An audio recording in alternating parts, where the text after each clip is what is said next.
नमस्कार विद्यार्थी मित्रांनो, आज आपण परत अ पासून तर ज्ञ मराठी वाचन तसेच कलाकाना का पासून तर कलिविलांटी चे शब्द, त्यानंतर जोडाक्षरापर्यंत सर्व मराठी वाचनाचा परत या ठिकाणी व्हिडिओ घेऊन येत आहोत. व्हिडिओची पूर्ण सिरीज येईल. याच्यामध्ये विद्यार्थ्याची पूर्णपणे मराठी वाचनाची तयारी करून घेण्यात येईल. तर हे बघा, हे जे या ठिकाणी मी तुम्हाला स्क्रीनवर लिहून दाखवत आहोत, हे असंच्या असंच याच्यापेक्षा जास्त लाइनिंग सहित आपल्या व्हिडिओच्या डिस्क्रिप्शन मध्ये पीडीएफ स्वरूपात ई बुक अवेलेबल आहे. सर्वांनी ते ई बुक डाउनलोड करा आणि मराठी वाचनाच्या सरावाला सुरुवात करा. तर हा आजपर्यंत च वाचन आपण आजपर्यंत अननसाचा म्हणून याला ओळखलेला आहे. परंतु आता आपल्याला या ला अननसाचा न म्हणता केवळ म्हणून त्याचा उच्चार करायचा आहे. कारण आता मराठी वाचनाचा वेग आपल्याला वाढवायचा आहे. तर संपूर्ण पेज भरून आपण लिहिण्याचा सराव करूया. म्हणजे तो केवळ तुम्ही लिहूनच पाहसान नाही, तर लिहिता लिहिता वाचसान सुद्धा. आणि यामुळे तुम्हाला तो लिहिता येईल आणि वाचताही येईल. त्याच्यामध्ये तुमचं चांगलं पाठांतर होईल. अ अ हे बघा,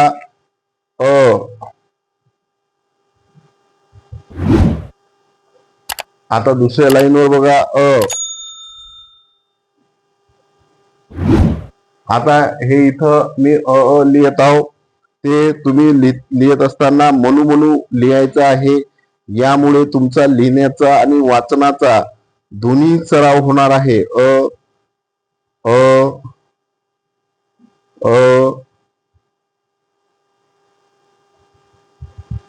हे अतिशय महत्वपूर्ण आहे.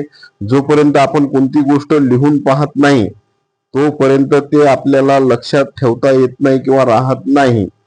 अ अ अ हे थोडस स्क्रीनवर मला डायरेक्ट लिहिता येत नाही. इथं खाली स्क्रीन आहे, त्याच्यावर मी लिहून वर ते उमटते, त्यामुळे तुम्हाला तसं दिसते. अशा पद्धतीने तुम्ही लिहिण्याचा सराव करा. लिहत असताना वाचू लिहा, म्हणजे तुमच्या ते लक्षात राहील. यानंतर बघा, आपण दुसरं जे पेज आहे ते घेऊया. आता हा आईचा किंवा आगगाडीचा असं म्हणून आपण वाचलेला आहे. परंतु आज आपण हा फक्त म्हणून लक्षात ठेवायचा. पहिल्यांदा बघा, इथं मी लिहून दाखवतो तुम्हाला. आपण लिहित असतो अशा पद्धतीनं लिहितो. आणि हा बघा, मी इथं व्हाईट कलर मध्ये लिहून दाखवलेला आहे. हा आहे आणि याच्यासमोर एक रेष म्हणजे काना दिला की तो तयार होतो. तर हा आपल्याला संपूर्ण पेज भरून लिहून पाहायचा आहे. चला लिहा तुम्ही पण माझ्या माग. आ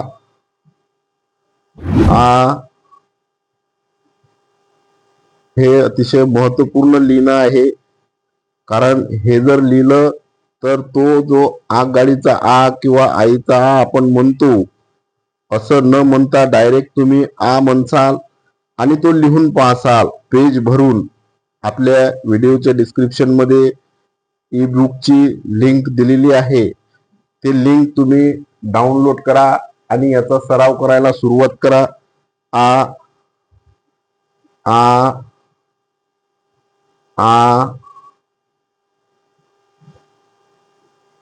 आ आ आगगाडीचा किंवा आईचा म्हणून ज्याला आपण ओळखतो, आता डायरेक्ट म्हणायचं आहे. आता आपल्याला वाचनाचा वेग हा वाढवायचा आहे. अशा पद्धतीनं पूर्ण पेज भरून आपण लिहून घ्यायचं आहे. त्यानंतर बघा, येते. आता दोन आहेत. इडलिंबूची इमारतीची अशा पद्धतीने आपण वाचत असतो. परंतु या ला आता इडलिंबूची किंवा इमारतीची जर तुम्ही बघा, याच्यानंतरची ही असं वर जो रफार असतो याला इमारतीची आपण म्हणतो. परंतु याला इडलिंबूची किंवा इमारतीची न म्हणता आता डायरेक्टली म्हणायची. जास्तीत जास्त जर तुम्हाला ओळखताना जर लक्षात ठेवायचं असेल तर मोठी ई किंवा लाईनी ई किंवा पुढे चालून आपण त्याला रस्व आणि दीर्घ ई असंही म्हणू शकतो. परंतु सध्या हिला ई म्हणून लक्षात ठेवा आणि हे पेज भरून आपण लिहिण्याचा सराव करूयात. ई ई तुम्ही पण माझ्या माग सराव करा. बघा ई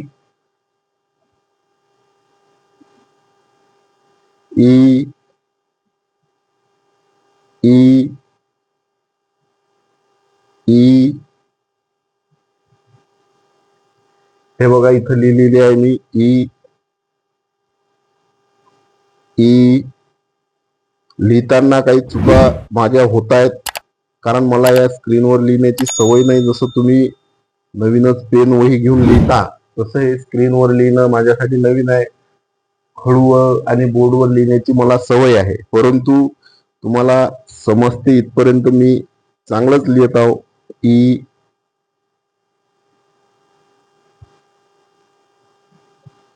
ई हा सराव तुम्ही निश्चित करा. याची PDF जे आहे ई बुक स्वरूपातील हे व्हिडिओच्या डिस्क्रिप्शन मध्ये आहे, ते डाउनलोड करून तुम्ही सराव करायला सुरुवात करा. 5 ते 6 दिवसामध्ये तुम्ही जसं जसा सराव करसाल तसं तुमचा वाचनाचा वेग खूप वाढणार आहे. बघा याच्यानंतर ही दुसरी ई ई ई बघा हे अशाच पद्धतीनं तुम्ही सुद्धा लिहिण्याचा सराव करा. मलाही स्क्रीनवर लिहिता येत नाही चांगल्या पद्धतीनं, परंतु मी सुद्धा तुमच्या सोबत सराव करत आहो. होणाऱ्या चुका काही दिवसांना ऑटोमॅटिक दुरुस्त होतील. ई ई व्हिडिओच्या डिस्क्रिप्शन मध्ये ई बुकची लिंक दिलेली आहे. त्याची काही थोडीफार किंमत आहे, 45 रुपये किंमत आहे. ते पेमेंट करून फक्त 45 रुपयात तुम्हाला या ठिकाणी मराठी वाचून तुमचं आम्ही क्लिअर करून घेऊ. E E E E E तर अशा पद्धतीनं ई पर्यंत आपण आज आलेला आहोत. यानंतर आपण प्रत्येक व्हिडिओमध्ये पुढच्या टप्प्यामध्ये 40 ते 45 व्हिडिओची हे प्लेलिस्ट तयार होणार आहे. निश्चितच तुम्ही या चॅनलला सबस्क्राईब करा, लाईक करा. जर आमच्या काही चुका होत असतील तर कमेंट्स करून आम्हाला सांगा. परंतु तुम्ही जर ई बुक डाउनलोड करून त्या ठिकाणी या पद्धतीनं जर मराठी वाचनाचा लिहून जर सराव केला, यानंतर मुळाक्षर प्रत्येक मुळाक्षर त्याच्यानंतर आणि प्रत्येक शब्द जोडाक्षरयुक्त शब्द या सर्व गोष्टीची फार भरपूर मोठ्या प्रमाणावर तुमचा सराव घेणार आहोत. तर निश्चितच तुम्ही चॅनलला सबस्क्राईब करा आणि लाईक करा, कॉमेंट करा आणि ई बुकला डाउनलोड करून तुम्ही या ठिकाणी सराव करा. धन्यवाद.